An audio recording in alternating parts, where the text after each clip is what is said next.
그럼 오늘 함께 보실 하나님 아버지의 말씀 호세아서 9장 1절서부터 9절 말씀입니다. 호세아 9장 1절에서 9절까지 제가 봉독에 올리겠습니다. 이스라엘아, 너는 이방 사람처럼 기뻐 뛰놀지 말라. 내가 음행하여 네 하나님을 떠나고 각 타작마당에서 음행의 값을 좋아했느니라. 타작마당이나 술틀이나 그들을 기르지 못할 것이며 새 포도주도 떨어질 것이요 그들은 여호와의 땅에 거주하지 못하며 에브라임은 애굽으로 다시 가고 아수르에서 더러운 것을 먹을 것이니라. 그들은 여호와께서 포도주를 부어 드리지 못하며 여호와께서 기뻐하시는 바도 되지 못할 것이라. 그들의 재물은 애곡하는 자의 떡과 같아서 그들을 먹는 자는 더러워지나니 그들의 떡은 자기의 먹기에만 소용될 뿐이라 여호와의 집에 드릴 것이 아님이니라. 너희는 명절날과 여호와의 절기의 날에 무엇을 하겠느냐? 보라, 그들이 멸망을 피하여 갈지라도 애굽은 그들을 모으고 높은 그들을 장사하리니 그들은 그들의 은은 귀한 것이나 찔레가 덮을 것이요 그들의 장막 안에는 가시덩굴이 퍼지리라. 형벌의 날이 이르렀고 보응의 날이 온 것을 이스라엘이 알지라. 선지자가 어리석었고 신에 감동하는 자가 미쳤나니 이는 내 죄악이 많고 내 원한이 큼이니라. 에브라임은 나의 하나님과 함께한 파수꾼이며 선지자는 모든 길에 친 새 잡는 자의 그물과 같고 그의 하나님의 전에는 원한이 있도다. 그들은 기브아의 시대같이 심히 부패한지라. 여호와께서 그 악을 기억하시고 그 죄를 벌하시리라. 아멘. 다시 한번 오늘 온라인 금요기도에 참석하신 여러분들을 환영하고 축복합니다. 우리 이제 금요기도회 때 이제 이 소선지자를 한 권씩 이제 살펴보고 있고요. 이제 8세기 선지자였죠. 아모스 선지자를 먼저 했어요. 이제 그 다음에 호세아서를 지금 하고 있습니다. 그러니까 이제 이스라엘의 그 문서 선지자죠. 그 중에 대선지자가 있어요. 뭐 이사야, 예레미야, 에스겔. 대선지자가 있다면 12명의 소선지자가 있거든요. 그럼 뭐 그들이 뭐 키가 작아서 소선지자가 아니고요. 말씀드린 대로 책의 분량이 작기 때문에 그래요. 그렇지만 그 속에 하나님의 역사하심은 동일합니다. 그러니까 이제 그 중에서 이제 8세기 이제 아모스를 했고요. 그 다음에 이제 아모스도 북쪽, 남쪽 사람인데 이제 북쪽에서 북이스라엘에서 이제 하나님의 말씀을 전했다고 그랬어요. 호세아도 지금 북쪽, 이스라엘, 북이스라엘에 지금 복음을 전하고요. 이 동시대 남쪽에서는 이사야하고 미가가 이제 말씀을 전하고 있어요. 그래서 우리가 이제 호세아가 끝나면 미가 선지자를 할 겁니다. 그 다음에 이제 그렇게 되면 이제 8세기 선지자가 끝나고요. 그 다음에 이제 7세기 선지자 해가지고 스바냐, 나훔, 하박국 이렇게 7세기 선지자. 물론 7세기에 예레미야 선지자도 있지만 우리는 지금 소선지자를 살펴보니까 이제 우리는 스바냐, 나훔, 하박국 이렇게 살펴볼 것입니다. 여러분 이제 호세아를 보면 주님께서 그들 이제 책망하시잖아요. 이렇게 책망하시는데 말씀 계속 지난번 말씀 여러분이 기억하신다면 그들이 하나님을 아는 지식이 없어서 망한다 이렇게 말씀을 하셨어요. 근데 호세아 4장 6절 말씀에서 그 부분을 더 쭉해서 근데 지식이 없어서 망한다 이렇게 말씀을 하고요. 그 다음에 그 전에는 우리가 여호와를 힘써 알자 6장 3절 이게 지금 예전 말씀 지금 복습하고 있는 거예요. 그래서 6장 3절 보면 그렇기 때문에 우리가 여호와를 힘써 알자 그렇게 그들은 말하지만 말로만 그렇게 끝쳤어요. 그래서 하나님을 제대로 알아야 된다고 말씀하시지요. 그 다음에 6장 6절은 뭐예요? 인애를 알지 못. 네가 인애가 없다. 인애라는 것은 뭐예요? 하나님 입장에서는 우리를 향한 변함없는 사랑이고 우리는 그 사랑에 어떻게 리스폰스 해야 돼요. 응답을 해야 돼요. 그럼 어떻게 해요? 하나님 사랑해요. 뭐 외치면 되나요? 그 사랑은 누구한테 가야 되는 거예요? 우리 이웃들에게. 그렇게 가야 되는데 그들은 그렇게 살지 못했어요. 그러니까 그들의 삶이 온전하게 살지 못한 거죠. 지난주 말씀은 이제 7장 말씀을 통해서 7장하고 이제 8장이에요. 근데 우리 이제 주로 이제 지난주는 7장 말씀만 다뤘지만 사실은 8장도 계속 이어지는 거예요. 우상 숭배에 관한 거. 그러니까 그들이 두 마음을 품은 거예요. 겉으로는 뭐 예배는 열심히 드려요. 예식으로 뭐 제사도 드리고 막 하지만 문제 있을 때마다 어떻게 해요? 애굽으로 내려가고 아수르로 가고 어떻게 도와달라는 거죠. 그러니까 문제 있을 때마다 하나님께 기도에 무릎을 꿇어야 되거든요. 그러면 그 다음에 주시는 하나님 지혜가 있어요. 그 주시는 지혜로 우리의 삶을 이겨나갈 때 하나님이 감당하게 하시거든요. 똑같이 우리가 살아가는데 어떤 사람은 그냥 자기 계획, 자기 생각대로 해요. 근데 어떤 사람은 똑같은 상황에서 일단 하나님 앞에 지혜를 구하죠. 하나님, 내 삶에 이러한 위기가 왔습니다. 내 삶에 이러한 문제들이 있습니다. 하나님 말씀해 주옵소서. 그러면서 날마다 말씀 묵상하고 그 묵상하는 가운데 하나님 주시는 그 지혜를 얻어서 분별하고 판단하고 할 때 내 경험대로 하는 게 아니라 하나님의 뜻을 구하려고 애쓰지요. 그러면 감당하게 하셔요. 그런데 그들은 그러지 못했다. 그러면 이제 오늘은 이제 또 네 번째 파트로 이렇게 넘어가는 거예요. 이제 9장 이제 1절서부터 이제 이 한 묶음이 11장 11절까지거든요. 근데 이제 오늘은 그 초반부만 할 거예요. 9장 1절에서 9절까지만. 이제 다음 주는 이제 9장 10절서부터 이제 나머지 부분 이제 또 하도록 하겠는데, 이제 오늘 말씀을 통해서 그 시대가 얼만큼 하나님 앞에 부패하고 하나님 보시기에 어긋났는지 잘못 살아가고 있는지를 오늘 적나라하게 주님께서는 보여주시는 거예요. 그러니까 여러분 계속 말씀드립니다. 이 말씀은 우리가 무슨 과거 이스라엘 역사를 알고자 하는 게 아니에요. 이 말씀을 우리가 알아서 뭐예요? 지금 이 시대에 우리가 여기 이거를 우리가 비춰봐야 돼요. 우리는 여기에 어떤 게 문제인지, 우리는 이것과 비교해서 제대로 하고 있는지, 아니면 똑같은지. 똑같이 살아간다면 어떻게 돼요? 바꿔야 되잖아요. 그걸 우리가 보고자 하는 거예요. 그런데 그 시대를 뭐라고 말씀하냐면 호세아 9장 9절 말씀 한번 볼까요? 호세아 9장 9절 우리 한번 같이 읽겠습니다. 9장 9절입니다. 시작. 그들은 기브아의 시대와 같이 심히 부패한지라 여호와께서 그 악을 기억하시고 그 죄를 벌하시리라. 이렇게 돼 있어요. 그들은 기브아 시대와 같다. 이렇게 돼 있어요. 한 절만 더 볼까요? 호세아 10장 9절이에요. 호세아 10장 9절. 거기 제가 읽어드립니다. 이스라엘아, 내가 기브아 시대로부터 범죄하더니 지금까지 죄를 짓는구나. 그러니 범죄한 자손들에 대한 전쟁이 어찌 기브아에서 일어나지 않겠느냐. 이 말씀을 또 하세요. 계속해서 아까 우리가 9절과 지금 좀 방금 읽었던 그 두 성경 구절에 뭐라고 말씀하세요? 기브아 시대 같다 이렇게 돼 있어요. 기브아 시대. 그러면 이 기브아 시대와 같이 심히 부패한지라. 기브아 시대로부터 범죄하더니. 그러면 이 기브아 시대를 알아야 돼요. 그래 알아야 그때 무슨 일이 있었길래 여기 기브아 시대처럼 심히 부패했다고 말했는지, 기브아 시대로부터 지금까지 하나님 앞에 죄를 범하고 있다. 그러면 기브아 시대에 무슨 일이 있었는지 알아야 우리가 이거를 제대로 우리가 이해할 수 있을 거 아니에요? 그럼 기브아 시대에 보려면 기브아 시대를 이해하려면요. 어디를 봐야 되냐면 여러분이 사사기 19장에서 21장 그 내용을 여러분이 아셔야 돼요.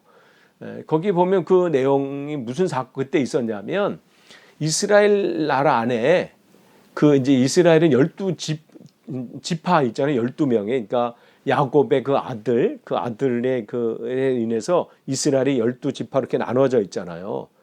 그래서 이제 그 12지파 나눴는데 자기 그 민족 간에 엄청난 전쟁이 일어나요. 싸움이 일어나요.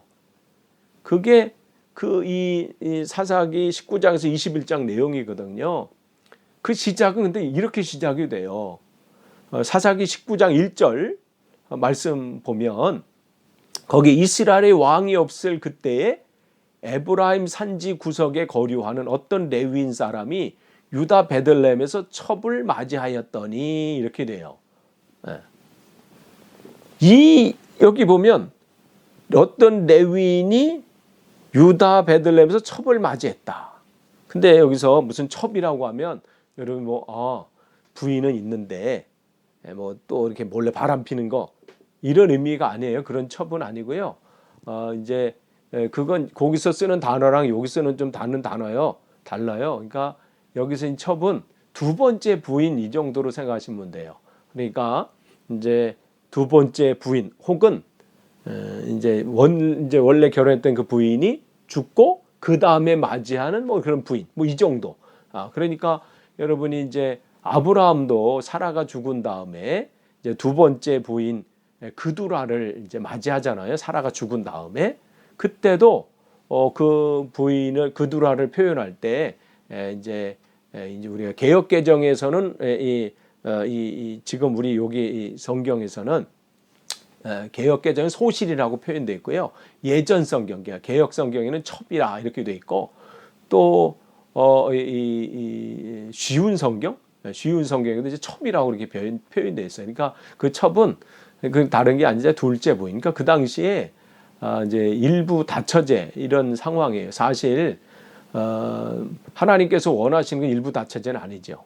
그러나 아직까지 그들이 하나님 말씀보다는 세상에 휩쓸려서 세상의 방식을 아직까지는 따르고 있는 그 모습을 이제 보고 있는데 어쨌든 그런 뭐 상황 속에서 지금 이 레위인이 물론 뭐 이제 아내가 뭐 이제 첫 번째 아내가 죽고 그래서 두 번째 아내를 지금 맞이한 것인지 아니면 뭐 부인이 있는데 또 한 건지 모르겠지만 어쨌든 두 번째 부인을 지금 얻었다 이렇게 돼 있는 거죠. 그런데 문제는 그 부인이 그 두 번째 얻은 그 부인이 바람이 났어요. 그래서 나가버려서 집을. 그런데 나가서 바람 피고 그 집으로 못 돌아온 거죠. 이제 자기가 한 짓도 아니까. 그래서 어떻게 했냐면 자기 친정으로 가요. 그러니까 자기 부모님 집으로 가서 사흘 동안 안 오는 거야. 그러니까 이 남편이 이제는 올래나 저제는 올래나 기다리다가 그 이제 이 처갓집을 찾아갑니다. 찾아가서 장인 장모님 여기 이제 아내 와 있습니까? 미안하네. 막 그러면서 그러면서 얼마나 잘 대접해 주는지 몰라요. 아니 죄 지은 게 있으니까 그렇죠. 그러면서 그 남편이 그러죠. 이제 뭐 그렇게 돼서 내가 용서하고 이제 내가 데려가겠습니다. 그렇지만 이제 한 3일을 거기 머물러요. 머물면서 막 얼마나 대접을 잘 받는지 몰라요. 이제 4일째 되는 날 이제 가려고 하니까 그 가정에서도 어떻게 하룻밤만 더 있으라고. 그래서 4일째 되고 이제 또 5일째 이제 아침이 됐어요. 가려고 하니까 하루만 더 있으면 안 되냐고. 지금 가지 말고 그럼 일단 저녁에 가라고. 조금 더 이렇게 쉬다가 그러면서 이제 저녁까지 있다가 하니까 이제 또 뭐라고 그래요? 이제 어두워졌으니까 하룻밤 더 자라고. 아니라고. 지금 가야 되겠다고 하면서 해질 무렵에 떠나요. 그러니까 뭐 조금 떠나다 보니까 이제 해가 지잖아요. 그러니까 이 사람들이 어떻게 했냐. 야, 이제 여기 너무 어두워지니까 안 되겠다. 하룻밤 머물고 가자. 이렇게 하죠. 그러면서 머물려고 하다 보니까 그쪽 지역이 어디냐면 여부스족, 즉 이스라엘 거기서 이스라엘 사람만 있었던 게 아니잖아요. 거기에 여러 나라들과 7 부족이 거기 살고 있었거든요. 근데 그쪽에 여부스라는 사람들이 사는 지역이에요. 그러니까 여기서는 위험하다. 그러면 우리 이 형제들이 살고 있는 우리 민족들이 살고 있는 그 마을로 들어가자. 그래서 그 아내하고 종하고 같이 그쪽으로 갑니다. 거기가 어디냐면 기브아 지역이에요. 그 기브아 지역 가서 이제 우리가 아까 읽은 그 성경의 기브아 시대 이렇게 돼 있잖아요. 그 동네 지역 이름이 기브아예요. 그래서 글로 거기서 이제 하룻밤을 이제 숙박을 하려고 들어가는데 그 기브아는 거기서 누가 살고 있냐면 베냐민 지파 사람들이 머물러 있는 거기 거하는 지역이 기브아 지역입니다. 거기 들어갔는데 문제는 아무도 반겨주는 사람이 없어. 즉 이게 우리 집에서 쉬세요. 이렇게 하는 사람이 없는 거예요. 다 안 됩니다. 방이 없습니다. 뭐 이러면서 다 거절해. 그래서 겨우 아이가 하룻밤 잠잘 곳을 마련합니다. 한 노인집에. 그래서 그래도 잘 됐다. 그냥 길거리에서 밤을 샐 줄 알았는데 그러면서 이제 짐을 이제 풀고 아, 이제 좀 쉬어야 되겠다 하는데 밖에서 난리가 나는 거예요. 그래서 무슨 일인가 봤더니 웬 깡패 같은 사람들이 몰려와가지고 이 집에 들어간 저 남자 우리에게 달라 이러는 거예요. 이게 무슨 달라니, 뭘 물건도 아니고 뭘 달라. 그러면서 하는 말이 뭐냐면 우리가 그 남자와 성관계를 맺어야 되겠다 이러는 거예요. 그 깡패들이 와서. 아니 이게 지금 무슨 날벼락이에요. 무슨 소리예요 이게 지금. 그러니까 거기 있는 집주인 그 노인분이 막 그들을 이제 말리는 거죠. 왜 그러냐, 지금 우리 손님인데. 그러면서 어떻게 해요, 지금 이 남자의 이 부인이 있다, 이 사람 이 여자를 데리고 가라 이렇게 말을 하는 거예요. 이 집주인이, 이 노인분이. 그러면 남편 되는 이 레위인은 뭐라고 해야 되겠어요? 그 노인한테 막 해야 될 거 아니. 이 노인네가 정신이 나갔나? 어? 무슨 거기다 당신 딸은 몰라도 어떻게? 아니 노인이 자기 딸도 얘기했거든요. 근데 우리 딸도 있고 지금 이 부인도 있으니까 이 사람은 데리고 가고 이 남자는 건들지 말라 이렇게 말했었는데, 아니 자기 딸은 모를까 남의 여자까지도 무슨 저 사람한테 준다니. 이 사람 싸움 날 판인데 뭐라고 그래요? 오히려 이 레위인이 적극적으로 자기 분을 줘, 그 사람한테. 아이고 데리고 가세요. 안 나가려고 막 버둥거리고 그냥 붙잡아가지고 어딜 안 가, 그냥 미워서 그랬는지 바람난 거 너 한번 복수해라 뭐 이래서 그런 건지 몰라도 하여간 갖고 갑니다. 데리고 가요 그 사람들이. 그러면서 어떻게 해요? 밤새. 그런데 보면 이 사람들이 뭐예요? 남자가 와서 남자를 뭐 하겠다는 거예요? 성관계 하겠다는 거예요. 참 지금이나 그때나 시대가 어수선하면 이런 일들이 일어납니다. 이게 여기서만 일어났나요? 소돔과 고모라 때도 그런 일이 일어났잖아요. 천사가 아브라함의 조카 롯의 집에 방문했을 때 사람들이 밖에서 막 두들기 소리 지르면서 여기 들어간 남자 우리에게 달라. 우리가 그와 성관계를 맺어야 되겠다. 이렇게 했거든요. 그러니까 그런 일들이 일어나는 거예요. 밤새 이 레위인의 아내를 그 사람들이 성폭행합니다. 그리고 새벽이 돼서 거기서 풀려나와요. 여자가 그냥 겨우 지친 몸을 이끌고 왔다가 그 집 문 앞에, 남편이 있는 그 문 앞에 문고리를 잡고 거기서 쓰러져 버려요. 남편은 이 여자가 왜 안 오나 이러다가 아침 해 떴을 때 문을 딱 여는 순간 어떻게 해요? 자기 부인이 거기 쓰러져 있는 거야. 그래서 여보 일어나고 딱 보니까 이미 죽어 있어요. 그 화가 난 거야 이 남편. 아니 줄 때는 언제고 또 무슨 화를 내고 있어. 하여간 시대가 하나님 말씀을 가르쳐야 되고 말씀 살아야 될 사람들이 바로 서지 못하면 이런 상황이 일어나는 거예요. 그럼 어떻게 해요? 화는 또 나니까 어떻게 해요?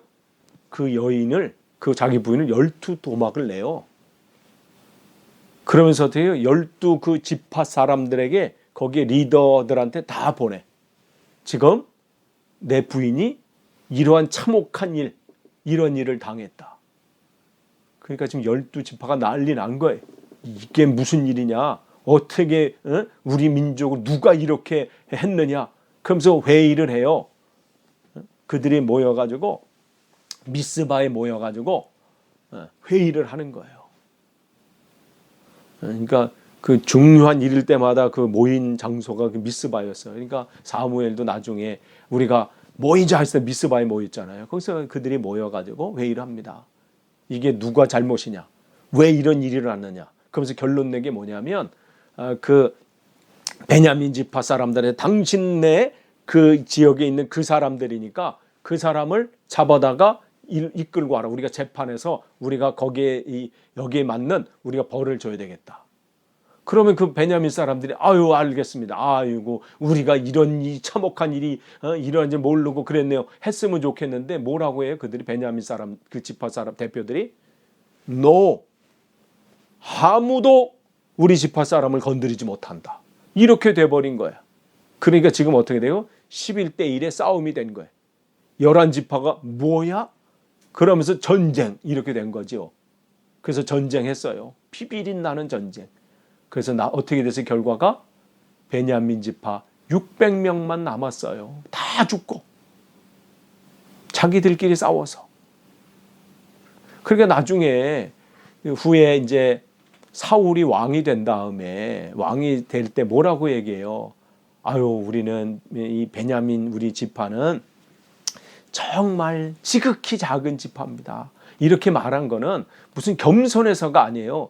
이런 사건 때문에 다 죽어가지고 없어. 나중에는 11지파에서 뭐라고 했냐면 저들에게 시집가는 여자를 뭐 아내로 무슨 주는 가정 있으면 우리 지파에서 다 그냥 끝난다 할 정도로 거기는 완전히 그냥 결별되는 상황이 됐어요. 물론 나중에 이제 불쌍히 여겨서 뭐 회복하는 일들이 나중에 있었지만, 그러니까 한 지파가 완전히 무너져 버리는 그 사건이 여기 있었지요.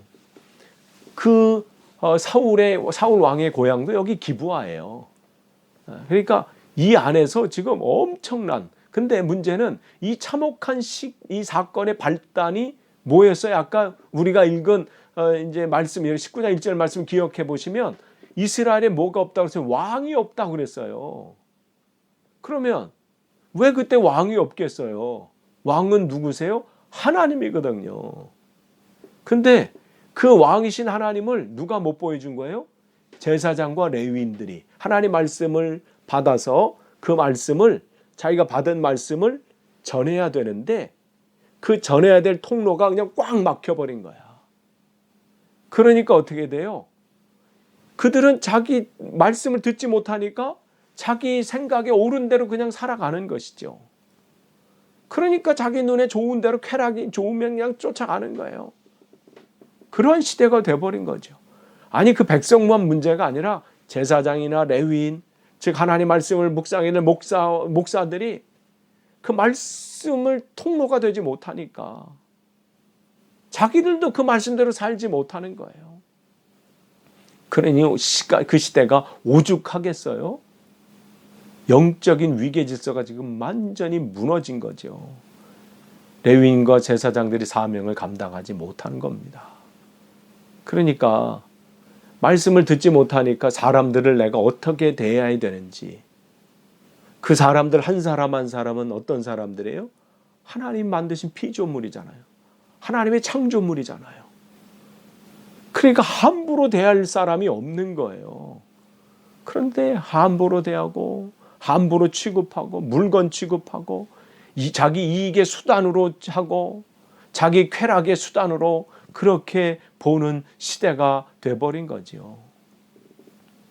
그 관계가 무너진 거예요. 하나님과 관계가 무너지니까 먼저 하나님 말씀대로 살아야 할 그 리더십들이, 그 지도자들이 바로 서지 못하니까 그 모든 관계가 무너지는 거예요. 관계가 좋다, 이렇게 잘 산다라는 것은 다른 게 아니에요. 잘 산다 그러면 부자가 아니에요. 우리가 잘 산다 그러면 뭐 돈이 많고 집이 좋고 뭐 좋은 차 타고 다니면 저 사람은 잘 산다 이렇게 얘기해요.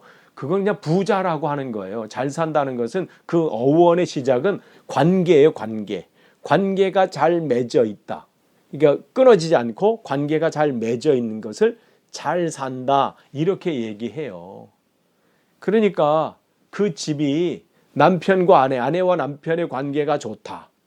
이 얘기는 그 부부는 잘 산다 이렇게 얘기하는 거예요. 비록 가난할 수는 있어요. 경제적으로는 어려울 수 있고, 그렇지만 관계가 돈도 좋을 때 그 부부는 잘 사는 부부가 되는 거죠. 그건 부모와 자식 간의 관계도 마찬가지예요. 관계가 좋고 관계 안에 온전히 딱 있을 때는 그 가정은 잘 사는 집이에요. 비록 집은 뭐 보잘것 없을 수 있어요. 가지고 있는 돈은 뭐 별로 없을 수 있어요. 그러나 그 관계가 딱 됐을 때 그 집은 잘 사는 집이에요. 그 얘기는 하나님과의 관계도 마찬가지예요. 우리가 하나님과의 관계가 온전히 딱 이렇게 돼 있을 때, 하나님의 은혜 안에 내가 거하고 주님을 나의 주인으로 모시고 왕 되심을 선포하면서 살아갈 때에 그 사람은 잘 사는 사람이에요. 건강이 안 좋을 수 있어도, 재정적인 것은 부족해도 그는 잘 사는 사람일 수밖에 없습니다. 근데 지금 이들은 잘 못 살고 있어요. 말씀을 제대로 가르쳐주지 못하니까, 제대로 전하지 못하니까 자기 소견, 자기 생각이 좋은 대로 그냥 살아가. 자기 기분대로 말하고 기분대로 행동하고 기분대로 그냥 막 하는 거죠. 하나님이 기뻐하시는 것이 무엇인지는 심각하게, 또 그것을 철저히 생각해 보지 못하는 거예요. 근데 그 기브와 시대가 어떻게 호세아 시대도 똑같다는 거예요. 그때나 지금이나 별반 다를 것이 없는 거예요. 그러면서 오늘 호세아 9장 1절 말씀에 말씀하시는 거예요. 이스라엘아, 너는 이방 사람처럼 기뻐 뛰놀지 말라. 내가 음행하여 내 하나님을 떠나고 각 타작마다 음행한 값을 좋아했느니라. 즉 이방 사람들은 막 자기 좋은 대로 기뻐 날뛰면 살아요.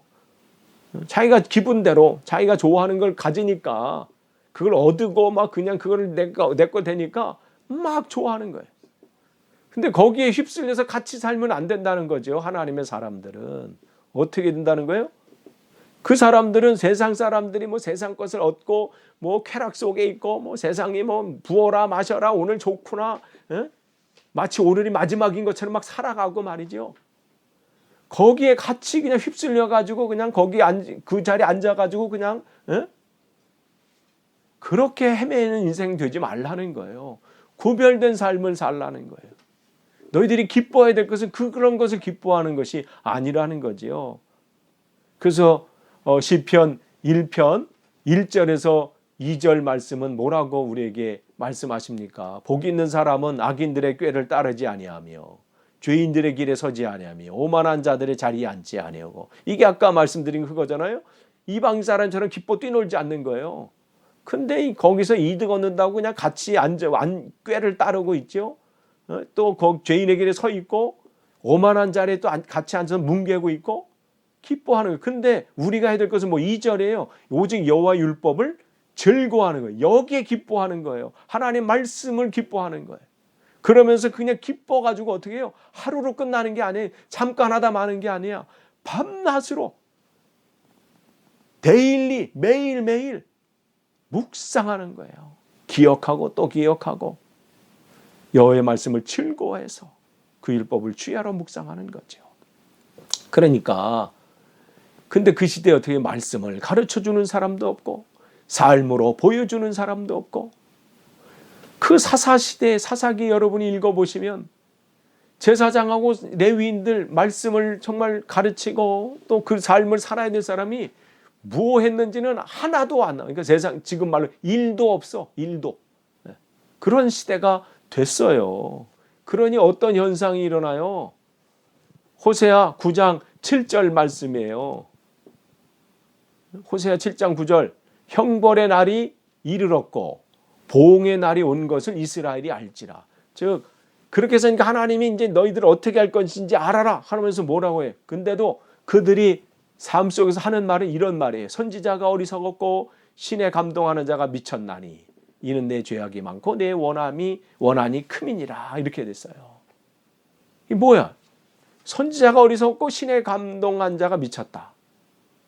이 얘기는 뭐냐면 당시 선지자들, 즉 호세아나 뭐 아모스나 이런 선지자들이 하나님의 말씀을 가지고 외치잖아요. 회개하라, 돌아와라, 오라. 그런데 어떻게 그들을 조롱하는 말이에요. 그들을 싫어하고 반대하고 이런 하나님의 참 선지자들, 그들을 조롱하고 그들을 비판하고 그들을 방해하고 공격하는 사람들이 하는 말이 뭐냐면 참 선지자들이 어리석어. 요즘 시대에 저런 말 한다고 먹혀들어 지금? 지금이 어떤 시대인데 저런 얘기를 하고 있고, 지금 시대에 무슨 뭘 회개하라고 하고 무슨 지옥이 어떻고 뭐 말도 안 되는 소리 하고 있네. 어리석다고 얘기해요. 그러면서 뭐라고 또 미쳤네 뭐 이렇게 조롱하는 말을 지금 그들이 늘 하고 있는 거예요. 그렇게 지금 반응하고 있는 거 그들이. 근데 이게 뭐 이 시대만 그랬나요? 예레미야 시대 때도 마찬가지예요. 예레미야 선지자 때도 많은 그때는 오히려 다른 거기에 있는 제사장들이 오히려 그 예레미야 선지자를 네가 미쳤다라고 했어요. 사람들이 막 미쳤다 그러고. 예레미야 선지자만 그랬나요? 바울도 그랬잖아요. 네가 네 많은 지식이 너를 미치게 하는구나 막 하고. 거기서 끝난 게 예수님도 그래요. 예수님도 저가 미쳤구나 이렇게. 그러고 보면 그들의 평가는 맞는 것 같아요. 왜냐하면 미친다라는 게 뭐예요? 우리가 목표가 여기면 여기까지 가까이 와서 딱 이게 받는 게 뭐 이게 목표예요, 골. 그럼 여기까지 오는 게 뭐예요? 이게 미치다 그러는 거예요. 요게 미쳤다 그러는 거예요. 요게 다다랐다. 요걸 미쳤다 이러거든요. 그러니까 우리는 사실은 여기까지 가야죠. 그걸 이제 주님께서 그리스도의 장성한 분량까지 우리가 성장해야 된다. 즉 우리가 미쳐야 되는 거예요. 여기 예수 그리스도의 거기까지. 그럼 그런 면에서 보면 뭐 제대로 된 평가할 수 있어요. 그러나 그게 뭐 그걸 존경해서 하는 말은 아니었잖아요. 저분이 그냥 그 수준이 이 영적인 이 영성이 거기까지 막 도달해서 최고의 경지까지 올라서 그걸 지금 칭찬하고 또 그를 이제 존경해서 하는 말이 아니거든요. 이건 조롱하는 거예요. 그러니까 보지 못하니까 이래요. 만나지 못하니까. 자기들이 아는 게 전부라고 하니까 제대로 말씀을 해도 그들이 그렇게 조롱하고 이렇게 하는 거죠. 그런데 히브리서 4장 12절 말씀 보시면 하나님 말씀 그럴 수밖에 없어요. 하나님 말씀이 그 영혼에게 들어가면 반응이 그렇게 나타날 수밖에 없어요. 하나님 말씀은 살아있고 활력이 있어 좌우의 날선 어떤 것보다 예리하여 혼과 영과 및 관절과 골수를 찔러 쪼개기까지 하며 또 마음의 생각과 뜻을 판단하나니. 그러니까 하나님의 말씀이 선포되어지면 반응이 두 가지로 나타날 수밖에 없어요. 이렇게 미쳤다, 저게 지금 제대로 된 거냐, 막 그렇게 공격하고 막 무시하고 조롱하는 그러한 사람이 나타나는가 하면 그 말씀 앞에 내가 그럼 어떻게 되겠습니까? 그런 일들은 우리 성경 속에 얼마나 많이 나타납니까? 내가 어떻게 됩니까? 고린도후서 2장 15절에서 16절 말씀. 우리는 구원받는 자들에게나 망하는 자들에게나 우리는 누구예요? 하나님 말씀 앞에 온전히 선 사람들 아니에요? 말씀으로 무장된 사람이에요. 어떤 상황 가운데서는 하나님 말씀을 선포하는 사람들이에요. 그 사람들은 구원받는 자들에게나 망하는 자들에게나 예수님을 사모하는 자들이나 예수님을 조롱하는 사람들에게나 어떻게 해요? 하나님 앞에서 그리스도의 향기니 이 사람에게는 어떤 사람에게는 사망으로부터 사망에 이르는 냄새요. 저는 사람에게는 생명으로부터 생명에 이르는 냄새라. 누가 이를 감당하리요?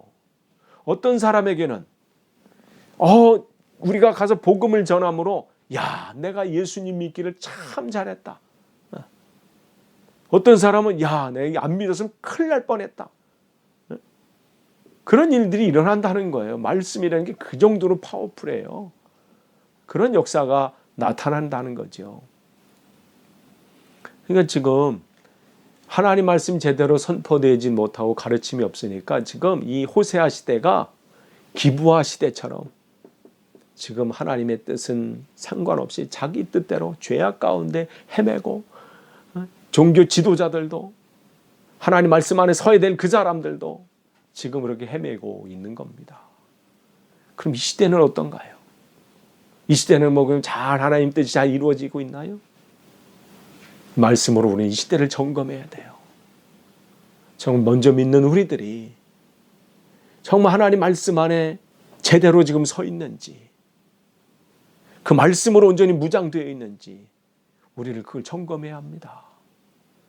내가 그렇게 서 있지 않으면 우리는 끊임없이 우리는 사단의 공격에 휘둘려요.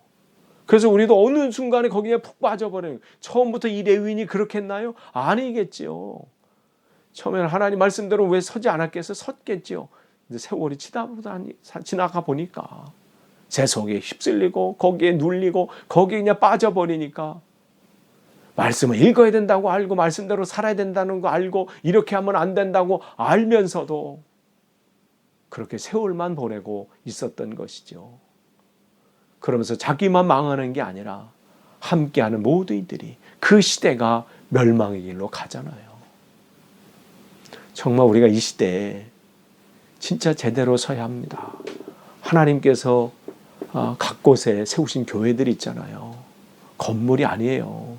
그곳에 세우신 성도 한 사람 한 사람, 우리 한 사람 한 사람이 말씀 안에 온전히 세워져 있다면 하나님 그들을 통해서 놀라운 일들을 하실 겁니다. 이 시대가 기브아 시대처럼 또 호세아 시대처럼 정말 세속에 휩쓸리고 그것을 기뻐하고 세상 것에 기뻐하고 그것을 따라가고 주님을 조롱하고 주님의 말씀이 선포되는 것을 조롱하는 그러한 시대에 우리가 좌절하거나 낭망할 것이 아니라 오늘 이 호세아처럼 그럼에도 불구하고 하나님 말씀 우리는 전해야 합니다. 왜요? 그들이 미워서가 아니에요. 그들에게 하나님의 뜻을 온전히 전하고 돌이키길 원해서예요.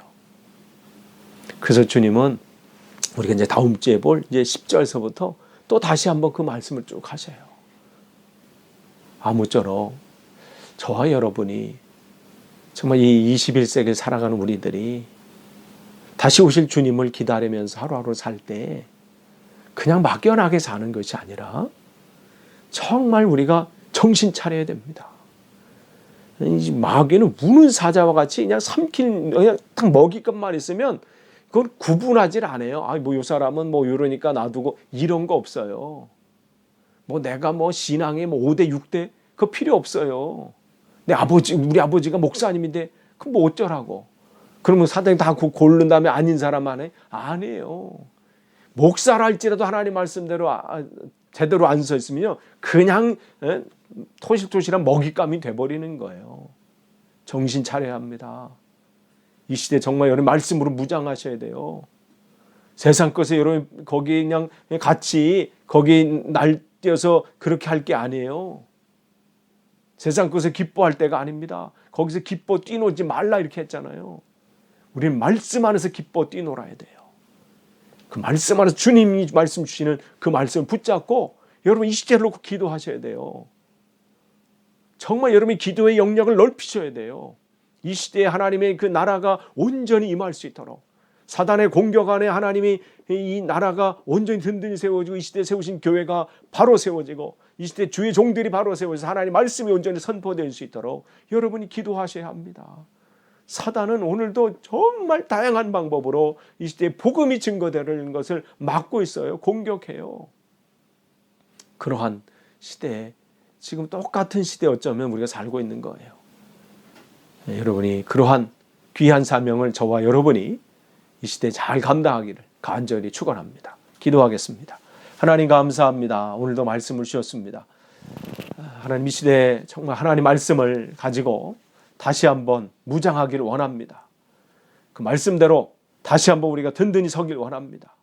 세상에 하나님 마음과 생각을 빼앗기지 않고 정신 차리고 든든히 설 수 있도록 우리를 붙잡아 주셔서 이 시대에 하나님 말씀이 온전히 선포되어지는데 귀한 도구로 사용하여 주옵소서. 감사드리며 예수님의 이름으로 기도하옵나이다. 아멘.